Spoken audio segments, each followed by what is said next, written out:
My name is Walter. I'm 72 years old, and about a year ago I realized something quietly painful. My kids had stopped visiting. Not suddenly, not after a fight. It happened slowly enough that at first I didn't even notice. At 72, time behaves strangely. Weeks slide by quickly when your days look similar. The phone rings less often, but you convince yourself everyone is busy. That's the explanation older parents give themselves. They have jobs, they have children, they're exhausted. All of that is true. But one Sunday afternoon I looked around my house and realized the silence had become normal. That's when it hit me.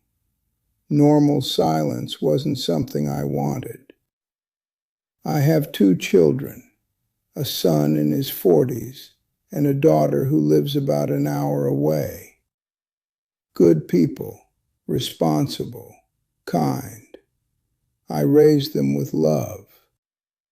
But love doesn't guarantee closeness forever. When they were young, this house was loud. Doors slammed. Homework spread across the kitchen table. Arguments about curfews and messy bedrooms. Back then, I used to fantasize about quiet. Be careful what you wish for. Quiet, when it stretches too long, becomes something else. Loneliness wears the mask of peace. At first, I told myself I preferred the solitude. I had routines. Morning coffee by the window, the newspaper, a walk around the neighborhood, the evening news humming softly in the background. I convinced myself this was a comfortable life, but comfort and connection are not the same thing. The moment I truly understood the distance was my birthday last year, 72. My daughter called in the morning. My son texted in the afternoon. Both were warm, sincere, but neither of them came. No cake on the table. No grandchildren running through the living room. Just a quiet phone call and a quiet text. Again, they had good reasons.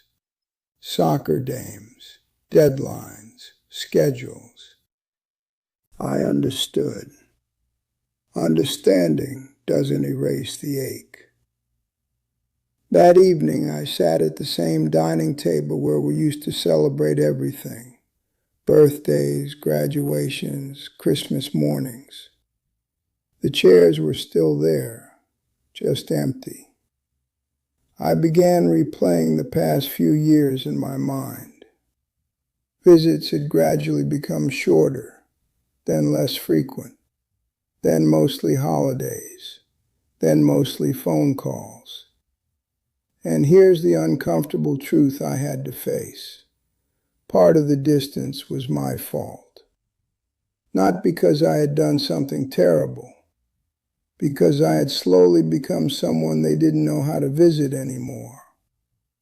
That realization took time. At 72, it's easy to slip into a particular role. The complaining father, the one who talks about aches and medications, the one who criticizes the younger generation, the one who sighs about how things were better before. I hadn't noticed it happening, but it had. Every phone call seemed to revolve around what hurt, what annoyed me, what the world was doing wrong. I thought I was just being honest. What I didn't realize was how heavy that honesty felt to someone calling between meetings or driving kids to school. Visits began to feel like obligations, and obligations slowly get postponed. Another thing I had done without realizing it was something many parents do. I waited for them to come to me, my house, my schedule, my comfort zone. After all, I was the father. That's how it had always been. But their lives were full now, full in ways mine no longer was. So while I sat in the same chair waiting for them to appear, they were moving through busy days that never slowed enough to make that hour-long drive feel easy. It's a strange moment when you realize your children are no longer orbiting around you. They have their own center of gravity. I felt hurt. Then I felt defensive. Then I felt something else, curiosity. What if this distance wasn't abandonment? What if it was inertia? Inertia happens when no one changes anything. Everyone keeps doing the same thing, even if it no longer works. So I asked myself a difficult question. When was the last time I stepped toward them? Not called, not hinted, stepped toward them. The answer embarrassed me. It had been years. I had grown comfortable in my routines, too comfortable to drive an hour, too comfortable to sit in a noisy house full of grandchildren, too comfortable to adapt. And comfort, I realized, had quietly turned into isolation. That's when I made a decision. Not dramatic, not confrontational, just different. I would stop waiting. I would change something about how I showed up in their lives. The first change I made was simple. Instead of asking when they could visit me, I asked when I could visit them. That question surprised my daughter. There was a pause on the phone. "Are you sure you want to come here?" she asked. Her house is chaos. 3 kids, 2 dogs, toys everywhere. A year earlier, I would have said no. Now I said yes. That visit changed more than I expected. But that wasn't the only change I made. There were several small things I decided to do differently. And those changes slowly reshaped something I thought was already lost.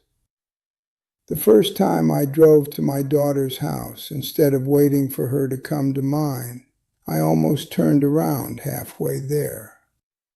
Not because of the distance, because of pride.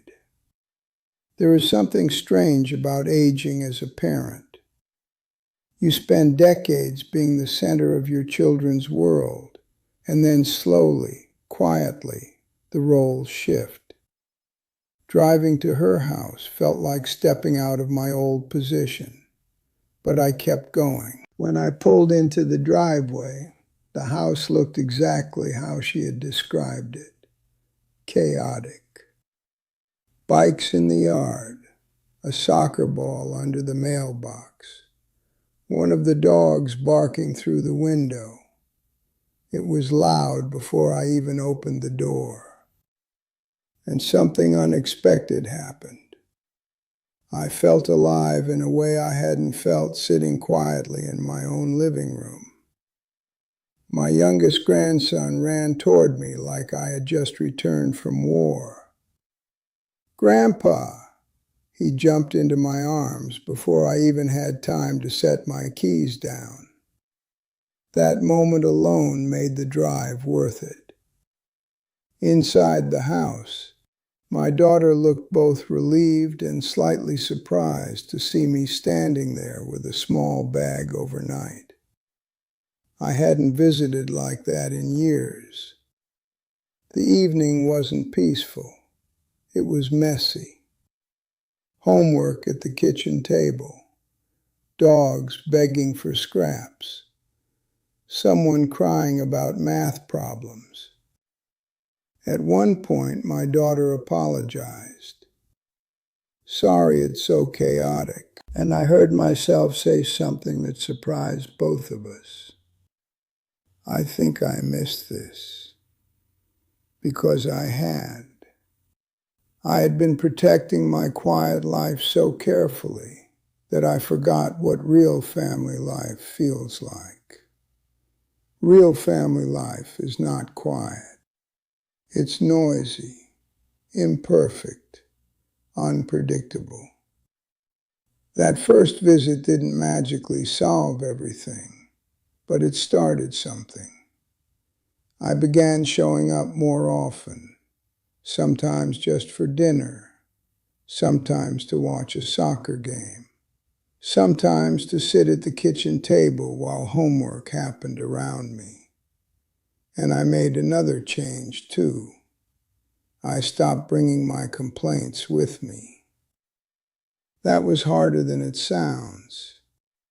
For years, my conversations had followed a certain pattern. My back hurt. The news frustrated me. Something in the world felt wrong. Those topics had become comfortable. But I noticed something important. When I focused on curiosity instead of complaint, the room felt lighter. Instead of talking about my problems, I started asking questions. What are you learning in school? How did that project turn out? What's the hardest part of your week right now? Children respond to attention faster than adults do. My grandson started saving stories for when I arrived. My granddaughter began showing me drawings she hadn't shown anyone else yet. Even my daughter seemed more relaxed when I visited. It turns out people enjoy being around someone who is interested in their lives. That realization was humbling. I also began helping in small ways, not trying to take over, just participating. I fixed a loose cabinet hinge one afternoon, helped assemble a piece of furniture another day. Once I picked up the kids from school because my daughter was stuck at work. Those moments changed how I felt about my role in their lives. I wasn't a guest anymore. I was useful. Usefulness is deeply underrated in old age. Many people my age complain about feeling invisible. But sometimes invisibility comes from stepping too far away.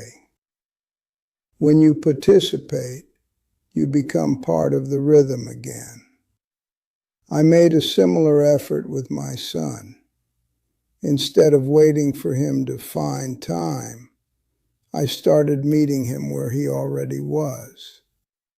We began having breakfast once a month near his office, 30 minutes before work. Simple. Coffee, eggs, conversation. At first it felt slightly formal, like two colleagues catching up. But over time it became something steady, predictable. Predictability is powerful. People with busy lives respond well to things that fit naturally into their schedule. Expecting them to rearrange everything around you is unrealistic. Meeting them halfway builds bridges. Another thing I stopped doing was keeping score. Parents are very good at keeping quiet, emotional ledgers. I raised them. I sacrificed. They should visit more. Those thoughts might be understandable, but they create distance. Love cannot thrive in a courtroom. Once I stopped measuring effort and simply focused on connection, something softened inside me. My children began calling more often, not out of guilt, out of comfort. There's a difference. The truth is, they had never stopped loving me. They had just become busy adults navigating their own responsibilities. And I had unknowingly made it harder to connect by staying rigid in my expectations. One evening, several months after I began making these changes, my daughter said something that stayed with me. She said, "I'm really glad you started coming over more." I asked her why. She thought about it for a moment and then said, "It feels like we have you back." That sentence struck me because I hadn't realized I had gone anywhere. But in a way I had. I had retreated into routine, into quiet, into waiting. Now my life looks different. I still have quiet mornings in my own house. I still drink coffee by the window. But my weeks include noise again. Soccer fields, kitchen table chaos, breakfast with my son before work. My kids didn't stop loving me. They just stopped visiting the version of me who waited. When I changed how I showed up in their lives, something opened again. At 72, I learned something I wish I had understood sooner. Connection doesn't survive on history alone. It needs movement. Sometimes the parent has to take the first step. And sometimes that step is simply getting in the car and driving toward the life your children are already living. It's not surrender. It's participation. And participation, I've learned, is what keeps a family alive. Thank you for watching this video. Click here to watch another video that might interest you.